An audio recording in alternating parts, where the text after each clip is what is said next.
अब यहाँ शंका हो सकती है कि जैसे तुम्हारे लिए दुर्योधन आदि स्वजन हैं, ऐसे ही दुर्योधन आदि के लिए भी तो तुम स्वजन हो। स्वजन की दृष्टि से तो तुम युद्ध से निवृत्त होने की बात सोच रहे हो, पर दुर्योधन आदि युद्ध से निवृत्त होने की बात नहीं सोच रहे हैं। इसका क्या कारण है? इसका उत्तर अर्जुन इन दो श्लोकों में देते हैं। भगवद गीता अध्याय 1 श्लोक 38-39। अर्जुनोवाच यद्यप्येतेन पश्यन्ति लोभोपहत चेतसाः कुलक्षयकृतं दोषं मित्रदोहे च पातकम् कथं न ज्ञेयमस्माभिः पापादस्मान् निवर्तितुं कुलक्षयकृतं दोषं प्रपश्यथ विजनार्दन। अर्जुन बोले, यद्यपि लोभ के कारण जिनका विवेक विचार लुप्त हो गया है, ऐसे ये दुर्योधन आदि कुल का नाश करने वाले होने से दोष को और मित्रों के स्वार्थ द्वेष करने से होने वाले पाप को नहीं देख रहे हैं। तो भी हे जनार्दन, कुल का नाश करने वाले दोष को ठीक ठीक जानने वाले हम लोग इस पाप से निवृत्त होने का विचार क्यों न करें? इतना मिल जाए, इतना और मिल जाए, फिर ऐसा मिल जाए, ऐसे धन, जमीन, मकान, आदर, प्रशंसा, पद, अधिकार आदि की तरफ बढ़ती हुई प्रवृत्ति का नाम लोभ है।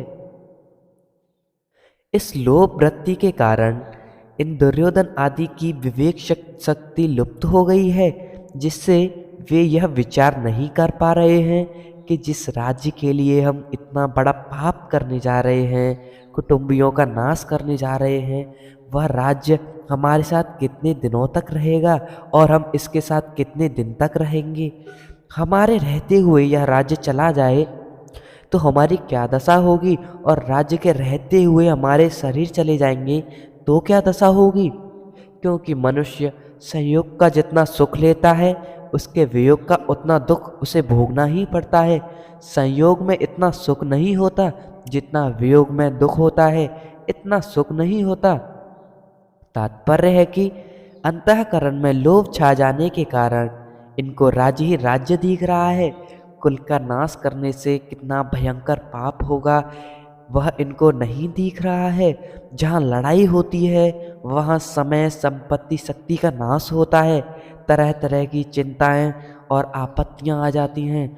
दो मित्रों में भी आपस में खटपट मच जाती है, मन मलिन हो जाता है, कई तरह का मतभेद हो जाता है। मतभेद होने से बैर भाव हो जाता है। जैसे द्रुपद और द्रोण दोनों बचपन के मित्र थे, परंतु राज्य मिलने से द्रुपद ने एक दिन द्रोण का अपमान करके उस मित्रता को ठुकरा दिया। इससे राजा द्रुपद और द्रोणाचार्य के बीच बैरभाव पैदा हो गया। अपने अपमान का बदला लेने के लिए द्रोणाचार्य ने मेरे द्वारा राजा द्रुपद को परास्त कराकर उसका आधा राज्य ले लिया।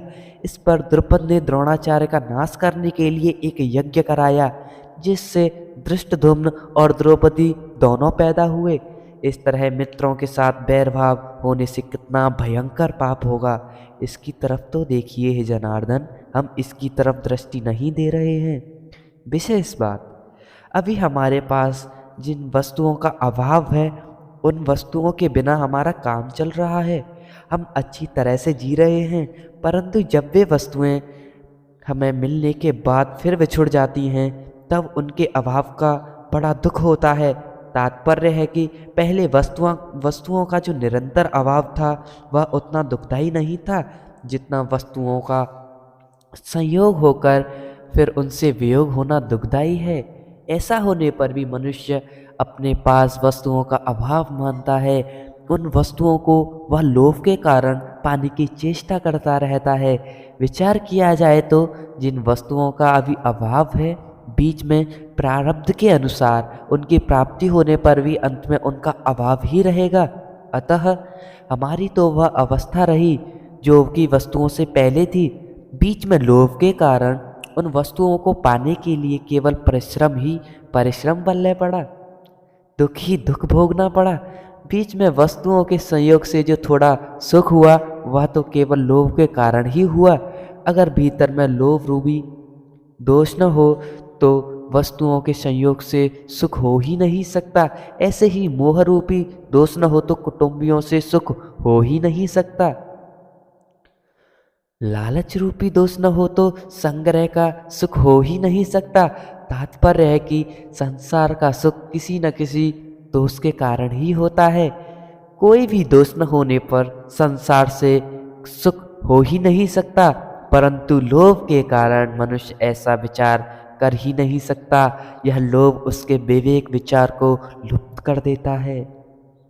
अब अर्जुन अपनी बात कहते हैं कि यद्यपि दुर्योधन आदि अपने कुल क्षय से होने वाले दोष को और मित्र दोष से होने वाले पाप को नहीं देखते, तो भी हम लोगों को कुल क्षय से होने वाली अनर्थ परंपरा को देखना चाहिए, क्योंकि हम कुल क्षय से होने वाले दोषों को भी अच्छी तरह से जानते हैं और मित्रों के साथ द्रोह बैर द्वेष से होने वाले पापों को भी अच्छी तरह से जानते हैं।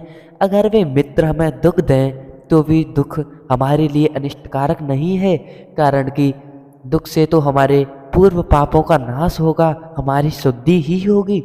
परंतु हमारे मन में अगर द्रोह बैर भाव होगा तो वह हमारे मरने के बाद भी हमारे साथ रहेगा और जन्म जन्मांतर तक हमें पाप करने में प्रेरित करता रहेगा, जिससे हमारा पतन ही पतन होगा। ऐसे अनर्थ करने वाले और मित्रों के साथ द्रोह पैदा करने वाले इस युद्ध रूपी पाप से बचने का विचार क्यों न करना चाहिए। अर्थात विचार करके हमें इस पाप से जरूर ही बचना चाहिए। यहाँ अर्जुन की दृष्टि दुर्योधन आदि के लोभ की तरफ तो जा रही है, पर वे खुद कुटुंब के स्नेह में आबद्ध होकर बोल रहे हैं इसकी तरफ नहीं जा रही है, कारण कि वे अपने कर्तव्य को नहीं समझ पा रहे हैं। यह नियम है कि मनुष्य की दृष्टि जब तक दूसरों के दोषों पर रहती है तब तक उसको अपना द्वेष या अपना दोष नहीं दिखता। उल्टे एक अभिमान होता है, उसमें यह दोष है पर हमारे में दोष नहीं है। ऐसी अवस्था में वह यह सोच नहीं सकता कि अगर इसमें कोई दोष है तो हमारे में भी तो कोई दोष हो सकता है। दूसरा दोष यदि न हो तो भी दूसरों में दोष देखना भी तो दोष ही है ना। दूसरों का दोष देखना और अपने में अच्छाई का अभिमान करना, ये दोनों दोष साथ में ही रहते हैं। अर्जुन को भी दुर्योधन आदि में दोष दिख रहे हैं और अपने में अच्छाई का अभिमान हो रहा है। अच्छाई के अभिमान की छाया में मात्र दोष ही रहते हैं, इसलिए उनको अपने में मोह रूपी दोष नहीं दिख रहा है।